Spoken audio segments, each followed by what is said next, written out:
Thank you to Squarespace for sponsoring this video. On May 28th, 2018, the Houston Rockets famously missed 27 three-pointers in a row in Game 7 of the NBA Conference Finals. That cold streak would cost the Rockets the game and the series against the Golden State Warriors, leading to widespread criticism of the Rockets' three-ball heavy strategy, which had been dubbed Morey Ball. Morey Ball was a type of basketball based around playing the odds, searching for the most statistically favorable shot. It worked really well until a statistical anomaly happened. That's the problem with randomness, it's inconsistent. Just like basketball, climbing has an element of randomness. It's why we use terms like high percentage and low percentage moves. How you approach a certain sequence will determine the likelihood of you completing that sequence. Some climbers have leaned into this, using bold moves and big throws to find success all the way up to the Olympic level.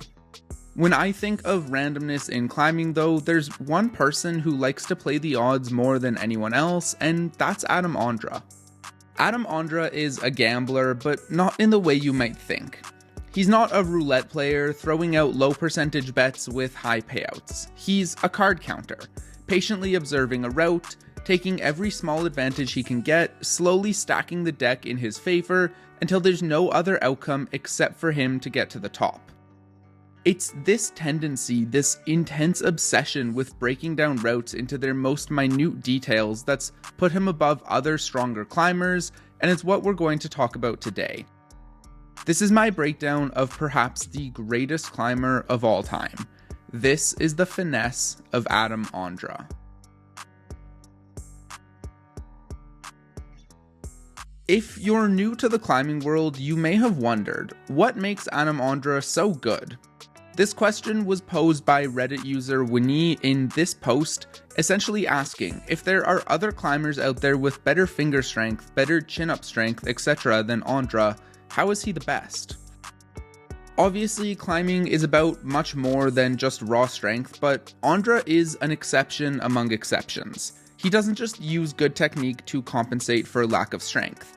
Everything about his approach to climbing is focused around finding ways to increase his chance of success. Take the route Silence, which is famous for the long knee bar rests that Ondra used to regain his energy. In fact, on Silence, Ondra sort of unlocked the knee bar in a way that it had never been used before.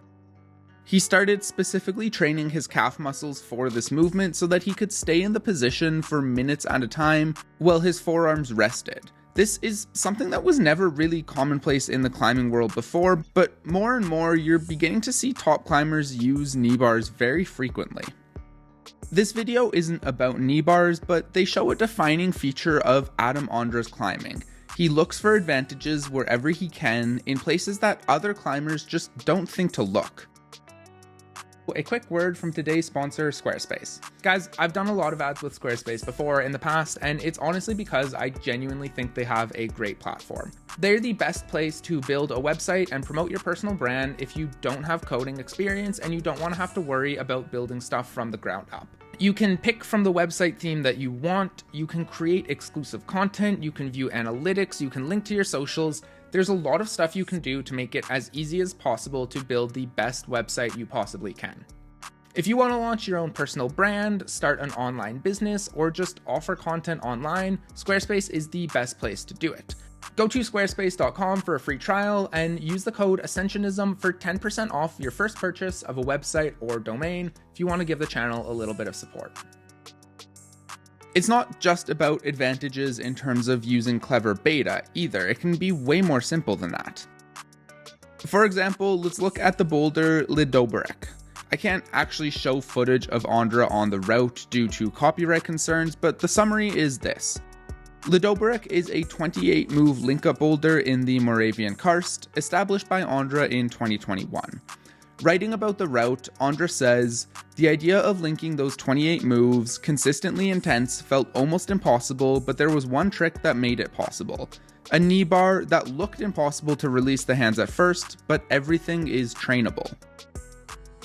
In the video, you can see the attention to detail that Ondra brings to his climbing.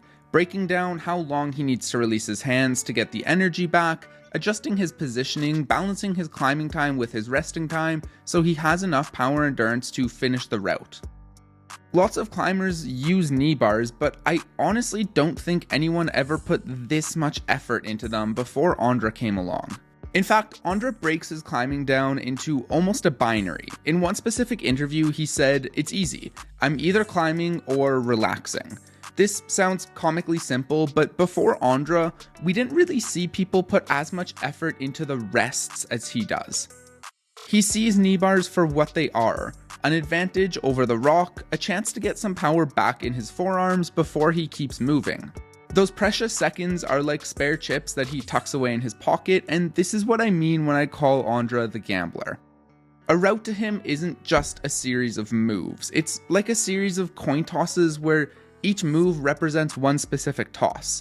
Every flip you're balancing the difficulty of the move against the energy you have left. The more energy you conserve, or the easier you can make a move, the further the odds tilt in your favor. Everyone does this to some extent, but Ondra does it far more precisely and far more intensively than I think anyone else. Lidoberek is also interesting for something pointed out by a commenter: how much faster Ondra gets throughout his attempts as he learns the beta. This brings me to another thing that Ondra does to tilt the odds in his favor: speed. I've said in past videos that climbing is a game of trade-offs, and the same is true for your speed. Someone like Tomoe Narasaki tends to climb more quickly. This is advantageous because it means less time hanging around on your forearms, but it also means you don't have as long to figure out the right beta. By contrast, Kim Jae-in is famous for her flawless technique, but she has to spend a lot of time hanging out, figuring out that beta. Ondra somehow sidesteps this trade-off completely. He's a master at not just moving quickly, but in finding out the best sequences while he's doing it.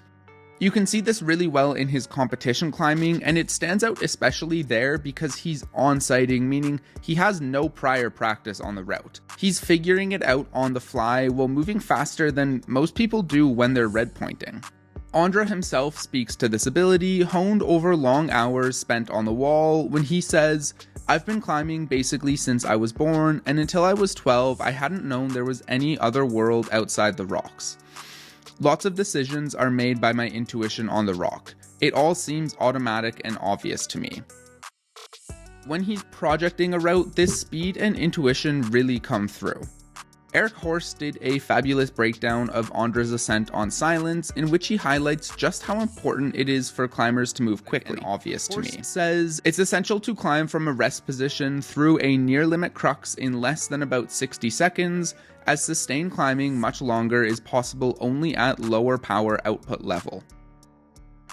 Horst highlights how, even when moving through a V13 crux, Ondra was making one new hand or foot placement every 1.25 seconds, which he says is about 4 times faster than the average person moves when red pointing.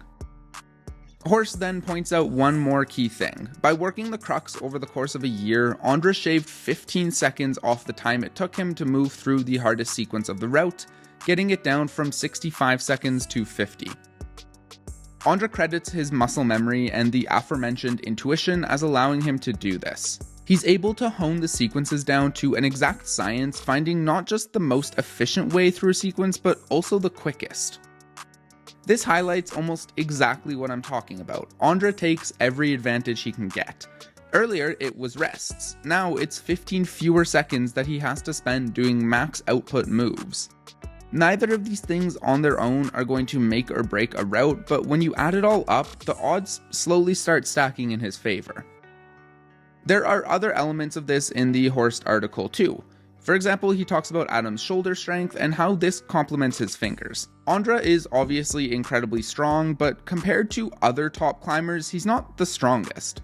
Instead, he has really strong rotator cuff and scapular muscles that help him hold holds in a different way, compensating for his relative lack of pure grip strength. Finally, there's the really fun detail about his head and neck. Any YouTube video from the early days of his career will have endless comments about how long Ondra's neck is, and it sort of became a meme. When analyzing his climbing with biomechanical sensors though, his team noticed something.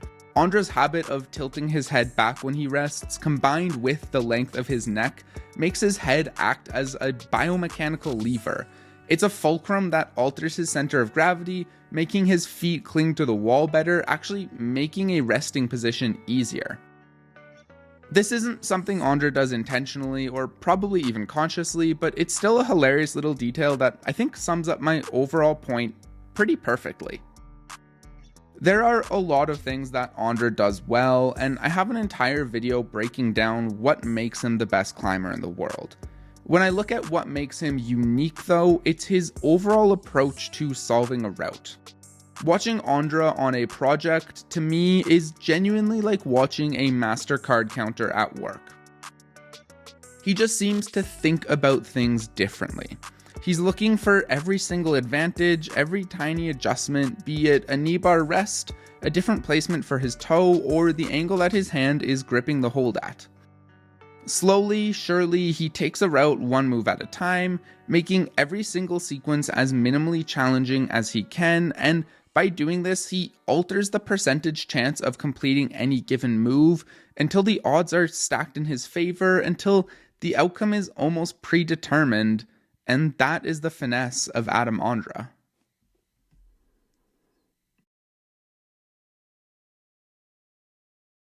Hey guys, I just wanted to put a little message here at the end of the video for anyone who's still watching.